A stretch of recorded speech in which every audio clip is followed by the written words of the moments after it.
단기 특강 영어 독해 유형편 데이 2 2번 글의 주장 문제 해석해 보도록 할게. 첫 번째 문장 Researchers often use words familiar to them based on their experience and knowledge of the subject matter, but respondents may not easily understand these terms. Researchers, 연구자들은 종종 use words 사용한다. Familiar to them, 그들에게 익숙한 단어들을 사용한다. Based on 어디에 근거해서 their experience and knowledge of the subject matter. Subject matter는 주제란 뜻이야. 주제에 관한, of 관한 experience, 경험과 지식에 근거하여 그들에게 친숙한 단어를 종종 사용한다. But respondents may not easily understand these terms. 그러나 응답자들은 may not easily understand, 쉽게 이해하지 못할지도 모른다. These terms, 이러한 용어들을 쉽게 이해하지 못할지도 모른다. 자, words 뒤에 familiar to them은 familiar가 형용사거든. 그런데 familiar to them 해서 형용사 구를 끌고 와서 뒤에서 words를 꾸며주게 해석하면 돼. 그래서 그들에게 익숙한 단어들을 사용한다. 이렇게 해석을 하면 돼. 그런데 여기서 같은 표현 terminology they are accustomed to라는 뜻은 terminology는 용어라는 뜻이 있어. 용어는 용어인데 어떤 용어야? They are accustomed to. be accustomed to는 어디에 익숙하다라는 뜻이야. 그래서 그들에게 익숙한 용어라고도 바꿔 쓸 수 있어. based on은 어디에 근거하여라는 뜻이야. experience and knowledge는 경험과 지식은 expertise, 전문 지식으로도 바꿔서 생각해 볼 수 있어.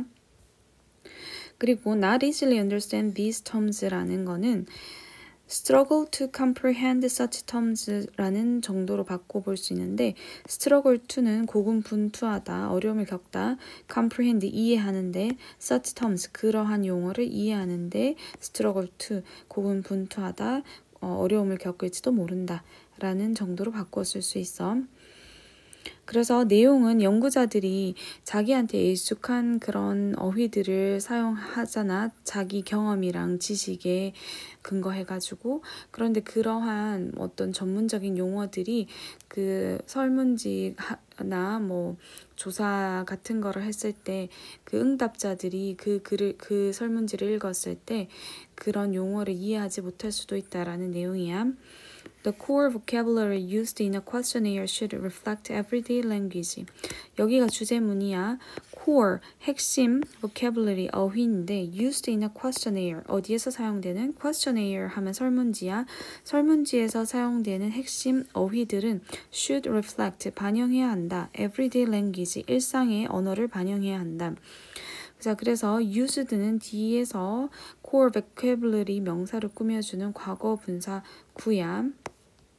그리고 그 설문지에서 사용되는 핵심 어휘들이 일상의 언어를 사용해야 한다라는 게 주제인데 전문적인 용어들 말고 일상적인 누구나 이해할 수 있는 그런 언어를 해라라는 게 주제문이야. 그래서 여기에서 reflect everyday language가 키워드야. 주제문에서의 핵심 키워드인데 일상의 언어를 반영해야 한다라는 거 빈칸 추론 문제 나올 수 있으니까 확인을 해 두어야 해. In international studies, if the researcher is not too familiar with the language, he or she may use words that are found in mass media such as newspapers. In international studies 하면은 국제적인 연구에서 만약에 researchers, 연구자가 is not too familiar with the language, 그 언어에 너무 많이 친숙하지 않으면 he or she may use words, 그녀는 언어를 사용할 수 있어, 단어를 사용할 수 있어. that are found in mass media such as newspapers. 신문과 같은 대중 매체에서 발견되는 단어를 사용할 수 있다 라는 의미야. 자, 여기에서 that은 뒤에 동사가 나오니까 주격 관계대명사로 앞에 있는 선행사를 꾸며주고 있어. 그래서 관계대명사 위치와 바꿔 쓸 수 있어. 그리고 발견되다라는 의미이므로 수동태로 써주어야 해. 자, 그 국제적인 연구라는 것은 자기의 모국어가 아닌 다른 언어를 사용하는 연구가 많을 수 있잖아. 그러면은 그 연구자들은 그 언어가 친숙하지 않으니까 그런 대중매체 에서 나오는 그런 단어들을 사용할 수도 있는데 이 단어들이 반드시 응답자들한테는 익숙한 것이 아닐 수가 있잖아. 자, 그런 경우에 어떤 문제가 생긴다라는 내용이 이제 뒤에 나오고 있어. 자, 뒤에 내용 보기 전에 is not too familiar with the language 라는 거는 lacks fluency in a language. 그 한 언어에서 유창성이 lacks, 부족하다 라는 뜻으로 바꾸어 써볼 수 있어. 그 다음 네 번째 문장 Related problems in a questionnaire wording are that if some but not all respondents understand a word or phrase, it may lead to response errors. Related problem 하면은 관련된 문제들이거든. 어디에서? questionnaire wording. 설문지의 용어에서의 관련된 문제들은 are 이다. 뭐이냐 하면 자, 대리아인데 만약에 그 일부의 응답자들만 some이니까 일부의 some respondents 이렇게 가는 거야. 일부의 응답자들만 뭐가 아니라 not all respondents 전체 응답자가 아니라 일부의 그런 응답자들만 understand 이해한다면 a word 한 단어나 아니면 phrase 하나의 구를 이해를 한다면 it may lead to response errors. 그것은 응답의 오류, 오차로 이어질 수 있다라는 것이다. 자, 그래서 내용은 그 설문 그 용어에서 이 관련된 문제들은 만약에 이 모든 응답자들이 아니라 일부의 응답자들만 그 용어나 그 어구를 이해했으면은 그 대답이 잘못 이끌어질 수 있다는 거야. 그 용어를 잘못 이해한 응답자들이 어떤 설문지를 조사해서 결과가 잘못 나올 수 있다라는 내용을 담고 있어. 그리고 여기에서 related problems가 주어였고 are이 동사였어. 그리고 비동사 뒤에 that은 접속사로 보호 역할을 하는 접속사야. 그래서 뭐뭐 하는 것이다 라고 해석을 해주면 돼. 그리고 lead to는 어디로 이어질 수 있다. 어떤 결과로 이어질 수 있다라고 해석을 하면 돼. 그리고 errors는 오류, 오차라는 뜻인데 inaccuracy, 부정확함 등으로 바꿔 쓸 수 있어. 그리고 it may lead to response errors는 it may result in misleading survey data로 바꿔 쓸 수 있어. lead to는 어떤 결과로 이어지다 라는 의미에서 result in으로 바꾸어 쓸 수 있어. 그리고 misleading은 잘못 이끄는 잘못된 그런 survey 조사 데이터로 이어질 수 있다 라는 것으로 paraphrasing 해볼 수 있어. 그리고 5번 문장 technical terms such as derivatives, CAD, computer-assisted design, cognitive dissonance, or even Caucasian are familiar to many respondents.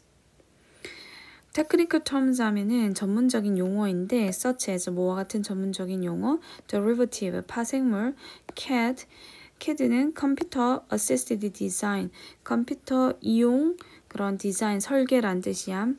Cognitive dissonance, 인지 부조화, or even Caucasian은 백인이란 뜻이야. 이런 용어들은 are unfamiliar to many respondents. 많은 응답자들에게 unfamiliar, 친숙하지가 않대. 자, 그래서 여기 5번 문장은 응답 오류가 발생할 수 있는 그런 전문 용어의 예를 들어서 얘기한 거야. derivative는 파생 상품이란 뜻인데 금융 용어에서 나온 거고 CAD는 컴퓨터 지원 설계 같은 컴퓨터를 이용해서 건축이나 기계, 전자제품 설계하는 기술 그런 걸 얘기하고 Cognitive dissonance는 독해할 때 모의고사에서 되게 많이 나오는 용어인데 인지 부조화란 뜻이야. 자기의 신념이나 태도, 행동이 서로 충돌할 때 느끼는 심리적인 불편감 이런 거를 얘기하는 건데 예를 들어서 건강에 나쁜 줄 알면서도 패스트푸드 먹었을 때 느끼는 불편함 그런 거를 가르쳐서 cognitive dissonance, 인지 부조화라고 한대. 자, 그래서 이런 용어들은 전부 다 전문 용어야. 그래서 일반적인 사람들이 읽었을 때 이 용어가 뭔지 몰라서 그래서 응답이 잘못된 결과로 이어질 수 있다 라는 그런 예들이야. In a study conducted in France, the word Caucasus was interpreted as people from the Caucasus region in Eurasia. In a study, 연구에서 conducted in France, 프랑스에서 conducted, 수행된 한 연구에서 the word Caucasian, 그 백인이라는 단어는 was interpreted as 뭐뭐로서 해석되어지다 해서 수동태로 써야 돼. 뭐로서 해석되어지냐 하면 사람으로서 해석되어지는데 어디에서 온 사람? 커커서스라는 유라시아의 한 지역에서 온 사람으로 그렇게 해석이 이해가 되어질 수 있대. 그래서 6번 문장은 Caucasian이라는 백인이라는 의미인데 그 프랑스에서의 어떤 지리적 의미, 커커서스 지역 출신으로 잘못 해석해서 이 전문 용어나 특정 단어가 문화적 언어적 차이 때문에 응답자들이 다르게 이해할 수 있다라는 거를 설명하고 있는 문장이야. 그래서 전문 용어 대신에 일상적인 언어를 사용해야 한다라는 그런 주제에 대한 예를 들고 있는 문장이야. conducted는 수행된 연구라는 뜻이야. carry out도 수행하다라는 뜻이 있어서 바꾸어 쓸 수 있어. 자, 그래서 전체에서 다음 글에서 필자가 추정하는 바로 가장 적절한 것은 설문지는 응답자에게 익숙한 일상의 언어로 작성해야 한다. 라는 게 답이었어. 그리고 주제 영어로 살펴보면 The questionnaire should be written in the everyday language familiar to the respondent. 자, 설문지는 should be written, 쓰여져야 돼. In the everyday language, 일상의 언어로 쓰여져야 돼. 어떤 언어? Familiar to the respondent, 응답자에게 익숙한, 친숙한 그런 일상의 언어로 쓰여져야 된다라는 게 이 문제의 주제였어.